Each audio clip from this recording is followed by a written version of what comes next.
everyone, welcome back to the channel. If it's your first time here, please remember to like, share, and subscribe.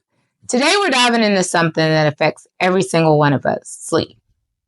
And if you're living with diabetes, this episode is especially important for you. You might be actually surprised to learn that sleep isn't just about feeling rested. That's important too. It's actually a crucial factor, though, in managing your blood sugar levels. There are some studies out there that show that about 50% of people with diabetes experience sleep problems, compared to 33% of people without diabetes. I want to share a quick story. Last week, one of my clients told me that she thought her CGM, her continuous glucose monitor, wasn't working because her numbers were always high. Turns out, after we had a conversation, she was only getting about 5 hours of sleep, and she was really, really stressed. So once we problem solved, came up with some strategies, and talked about her sleep quality, her numbers improved dramatically. Think about trying to balance your checkbook while you're tired. Pretty tough to focus, right? You'll probably miss a number, which that could be detrimental. Well, your body faces a similar challenge trying to regulate blood sugars when you're not getting enough quality sleep. It just doesn't balance properly. Now, we're going to break down exactly how sleep affects diabetes management. I'm going to call it the blood sugar roller coaster because it's some ups and downs. When you don't get enough sleep, your body releases stress hormones like cortisol. And these hormones make it harder for insulin to do its job, which leads to higher blood sugar levels. But that's not all. Poor sleep affects two other crucial hormones, ghrelin and leptin. Ghrelin tells you when you're hungry, while leptin signals when you're full. When you're sleep deprived, ghrelin increases and leptin decreases, which makes you feel hungrier. This can often lead to overeating and choosing foods that aren't the best for blood sugar management. Now, here's where it gets really interesting and tricky. High blood sugar can actually make it harder to sleep well. And poor sleep raises your blood sugars. So this creates a really frustrating cycle that can be really hard to break. Now, I'm going to share with you some common challenges for people with diabetes, sleep challenges, that is. First, restless leg syndrome. This is a neurological condition, meaning it affects your nerves, and it creates sensations deep inside your legs that give you an uncontrollable urge to move them at night. While anyone can experience restless leg syndrome, it is more common in people with diabetes. Next, obstructive sleep apnea. Obstructive sleep apnea is a sleep-related breathing disorder that causes fragmented breathing during your sleep. So a major sign is snoring, but I don't want you just to ignore it and say, oh, I just snore. Because obstructive sleep apnea can increase insulin resistance and cause higher blood sugar levels, as well as increased stress.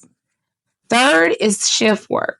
Shift work disruption can make it really hard to maintain steady blood sugar levels. And it's really challenging because of the irregular work patterns. So it disrupts your natural circadian rhythms, that natural sleep pattern that you have. The American Diabetes Association recently published guidelines on the importance of the 24-hour physical behaviors for type 2 diabetes. Sleep was on the list. And they identified 3 key factors related to sleep: quantity, quality, and chronotype.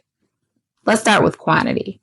Both too little, less than 6 hours, and too much, over 8 hours of sleep, can negatively impact your hemoglobin A1C. Then quality. Irregular sleep patterns result in poor glycemic management, so poor blood sugar control. Third is chronotype. This refers to when you prefer to sleep. So evening chronotypes are people who go to bed late and get up late. And they may be more at risk for inactivity and poor blood sugar levels. Whereas morning chronotypes are people who go to bed early and get up early. Now, I'm going to share some practical sleep improvement strategies that you can walk away from this episode and try. Number 1, stick to a schedule. I know that's really, really hard. It's hard for me. But go to bed and wake up at the same time daily, and even on the weekends. Use it to do some meditation. This actually helps the body regulate its internal clock, and it can improve insulin sensitivity. Second, monitor your numbers. Check your blood sugars before bed and see where they are, and check them in the morning when you wake up. If you're using a CGM, discuss with your medical team what the best nighttime target ranges are for you. And then also consider identifying your high alerts and your low alerts with your team. Third, create a sleep sanctuary. Yes, love that room that you're in. Keep your bedroom cool between 65 and 68 degrees. Maybe invest in some blackout curtains or eye mask if it makes it easier to sleep. And even consider a white noise machine or some type of app with some calming sounds to help you sleep. And lastly, evening habits really do matter. Cut off caffeine after 2 p.m. Avoid large meals within 2 to 3 hours of bedtime. And stop that screen time. So 1 hour before you go to bed, turn out the lights, TV, cell phone, because blue light actually disrupts our sleep hormones. Now, lastly, I'm going to leave you with, when do you talk to your healthcare provider?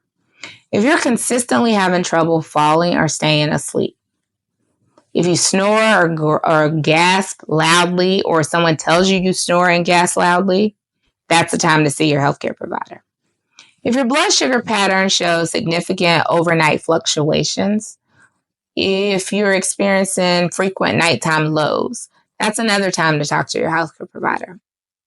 So what I want you to remember is that quality sleep isn't a luxury. It's a crucial part of diabetes management. When you prioritize sleep, you're not just helping yourself feel more energetic, you're actively supporting your blood sugar control and your overall well-being. So don't cheat yourself when it comes to sleep. If you found this information helpful this week, don't forget to like this video and subscribe to the channel. Hit that notification bell and stay updated on new episodes that are coming. So, I want you to share your sleep tips in the comments below. I'd love to hear what's working for you. So, thanks for watching this week's episode. I want you to join me next week, and we'll be discussing the impact of stress on blood glucose management. So, as I leave you, I'm going to say, sleep well, my friends. See you next week.